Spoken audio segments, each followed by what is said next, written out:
وحتى وصلتنا دعوة صادقة إنسانية رحمانية لا تشبها شائبة. وقد حرص أصحابه صلى الله عليه وسلم ورضي الله تعالى عنهم في كثرة توجهاتهم وأسئلتهم إلى النبي محمد صلى الله عليه وسلم. كانوا يسألون عن النجاة، وكانوا يسألون عن الفلاح، وكانوا يسألون عن الفوز، وكانوا يسألون عن أبر الأعمال وعن أفضل الأعمال. وكان جوابه صلى الله عليه وسلم لسؤال واحد يتفاوت بين إنسان وآخر. فقد جاءه رجل يسأله عن أفضل الأعمال فأجاب هذا، كان خاصة أو كانت الإجابة خاصة بهذا الرجل، فأجيب ذلك الرجل الصلاة على وقتها، لأن النبي صلى الله عليه وسلم يعلم أن الذي يصلح هذا الإنسان وأن الذي يقدر ويستطيع عليه هذا الإنسان أن يداوم على الصلاة على وقتها.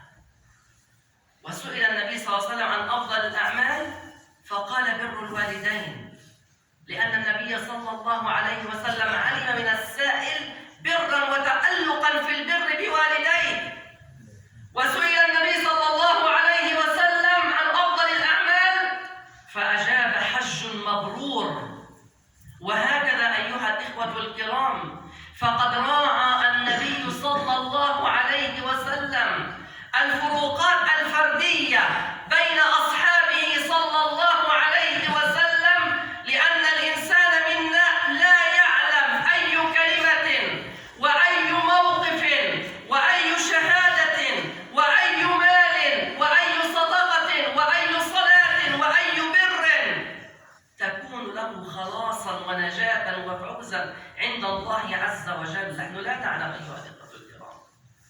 لذلك يقول النبي صلى الله عليه وسلم بأن رجلا دخل الجنة لأنه مسح على رأس يتيم، وآخر دخل الجنة لأنه سقى كلب.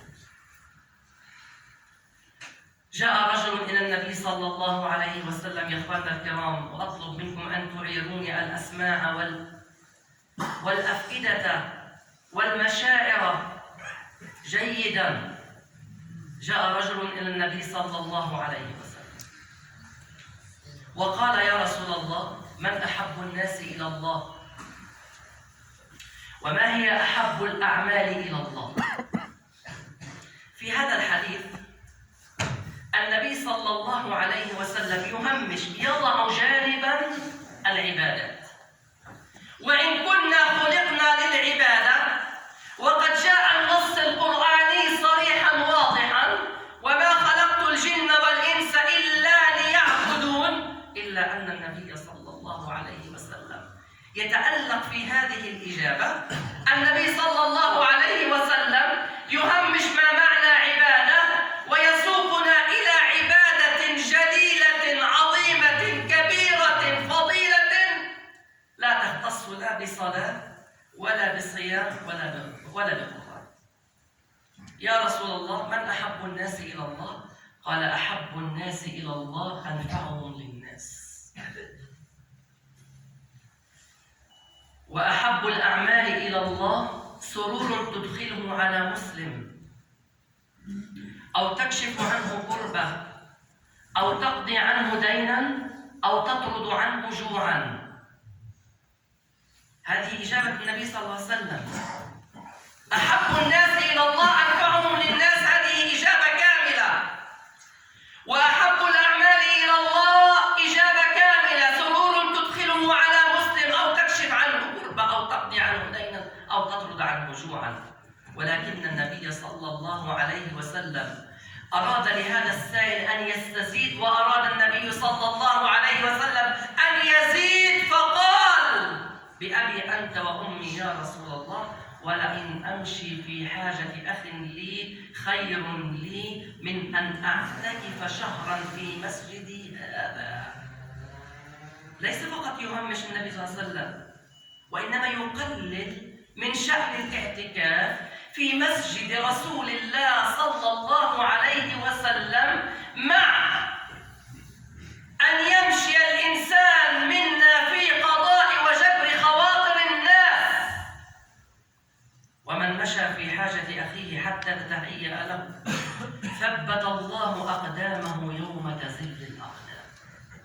أيها الإخوة الكرام، هذا الحديث وكل حديث للنبي صلى الله عليه وسلم عندما نطق به فمه الشريف عليه الصلاة والسلام كان هذا النطق إنما هو من عند الله، إن هو إلا وحي يوحى.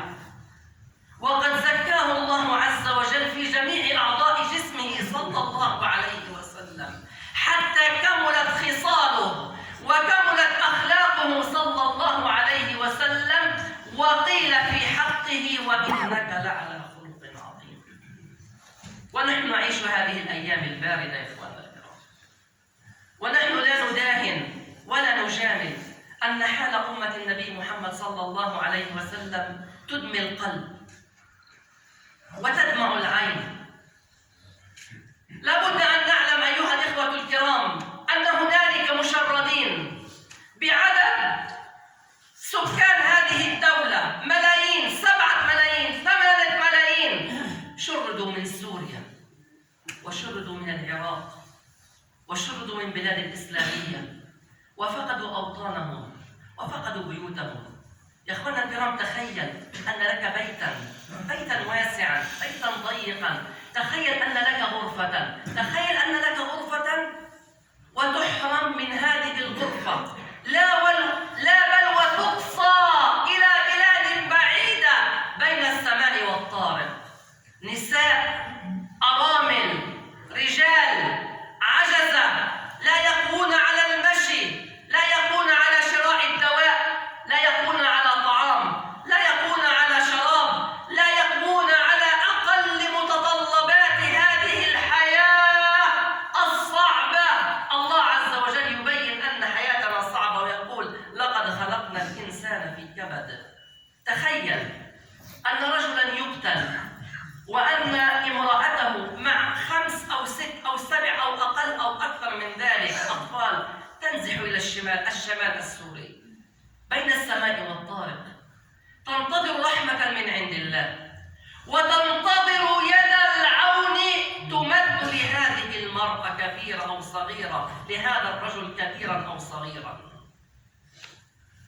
نحن في هذه الأيام الباردة والتي لا يبقى الإنسان منا على البرد ولا يصبر الإنسان منا على الجوع ولا يستطيع الإنسان منا مريضا أن يتنازل عن شيئا من الدواء.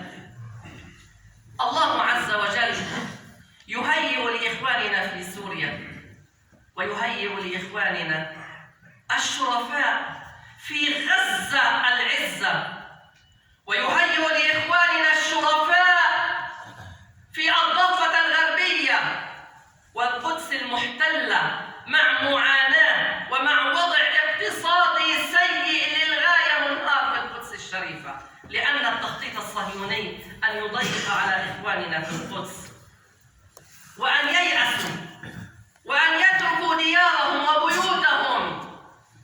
لذلك تقوم يا أخواننا الكرام حملة الشتاء، حملة دفيني يا أخواننا الكرام، حملة طعميني، حملة اسقيني، حملة داويني.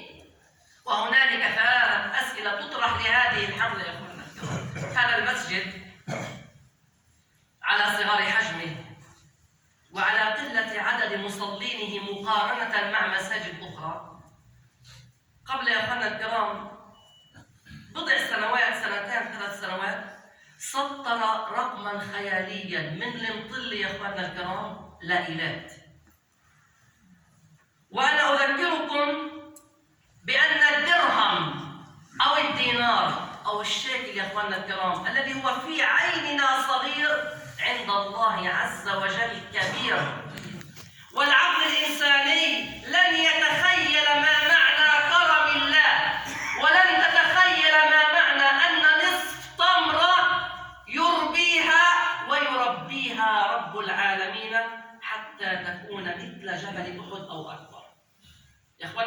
إحنا لابسين ماكلين شاربين متدفين يا إخواننا الكرام، راكبين سيارات، جميع أنواع الطعام والشراب.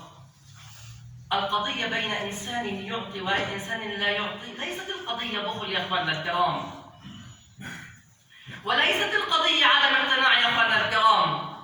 القضية قضية تنظيم وتوفيق. فلان نظم أموره ليعطي القليل أو الكثير، وفلان يا إخواننا الكرام لابد أن تسأل الله عز وجل التوفيق لأن تكون في عداد جابري الخواطر لإخواننا الشرفاء يا إخواننا الكرام، لأن غير الشريف لا ينزح ولا يخرج من وطنه يا إخواننا الكرام، يبقى في كنفه ويبقى في ظله ويبقى في رعاية السلطان يا إخواننا الكرام. هنالك 3 أسئلة: هل تصل هذه المساعدات يا إخواننا الكرام؟ يا إخواننا الكرام، هل تصل هذه المساعدات؟ وأنا يا إخواننا الكرام الله عز وجل لم يرزقني المجاملة، ما بعرف أجامل يا إخواننا الكرام. هذه قوافل الشاحنات يا إخواننا الكرام في هذا الأسبوع، أنا تأخرت في هذه الحملة لأنني كنت على سفر. هذه يا إخواننا الكرام الجواب الأول: هل تصل قوافل الشاحنات؟ بدأت بالدخول إلى أهلنا في غزة والضفة والشمال السوري، وعلينا أن نعلم أن هنالك بلدان بنيت من أموالكم، قرى بنيت في الشمال السوري، بلدة طمرة الفلسطينية وبلدة حيفا وبلدة أم الفحم، كل بلد يا إخواننا الكرام بنيت على اسمه قرية صغيرة، بيوت من طين وبيوت من حجارة ومن باطون، يقطنها في هذه اللحظات إخواننا من سوريا. هل تصل هذه يا إخواننا الكرام الشاحنات ورجال الإغاثة وحملات الخير التي اشتركت من الله بها علي مرة سنة من السنين، ورأيت بعيني وسمعت بأذني عن أحوال إخواننا السوريين. لمن تصل يا إخواننا الكرام؟ تصل الشاحنات، وقد دخلت وستدخل بإذن الله عز وجل. تصل يا إخواننا الكرام لأرامل للنساء يا إخواننا الكرام، للنساء. هذه الأم لا تجد ولا تقوى لا على إطعام ولا على طعام، لا لنفسها ولا لأولادها. لمن تصل يا إخواننا الكرام هذه المساعدات؟ تصل يا إخواننا الكرام أمن غذائي لمحتاج ولاجئ 135,000 إنسان يا إخواننا الكرام.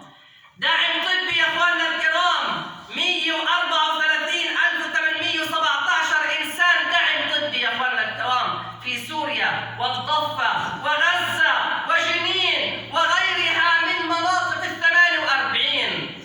القدس والضفة يا إخواننا الكرام، بالقدس 35,000 مستفيد، الشمال السوري وخارج البلاد 253,000 مستفيد و500 يا إخواننا الكرام. هذه أموالكم وهذه الشواقل وهذا الذهب وهذه الفضة وهذه أي عقار يا إخواننا الكرام وأي مال تنفقه وتخرجه في سبيل الله، الله عز وجل شهيد وكفيل على أنها تصل إلى أيد متوضئة وأيد شريفة. ومن الإخوة الذين يقومون على هذا المشروع حفظ القرآن الكريم.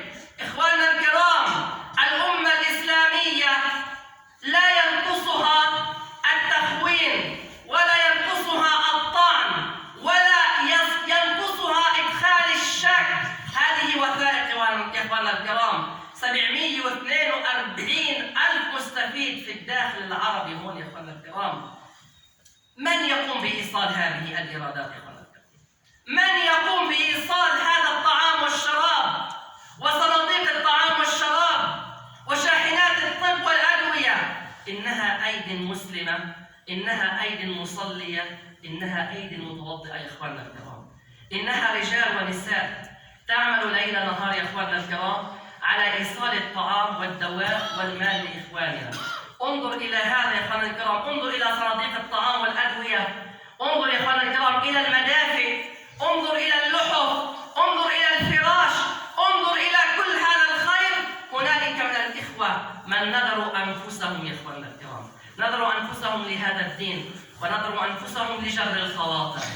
إخواننا الكرام، الله عز وجل يبين أن جابر الخواطر الله عز وجل يدركه في المخاطر. نعم، ذلك الفقير بحاجة، ولكن عليك أن تعلم وأن تفرح وأن تصر وأن تبتهج عندما تخرج من جيبك. عليك أن تفرح وأن تحمد الله عز وجل، لأن المحتاج محتاج، ولأنك فقير ومحتاج إلى الله عز وجل أن توفق لمثل هذا العمل النبيل.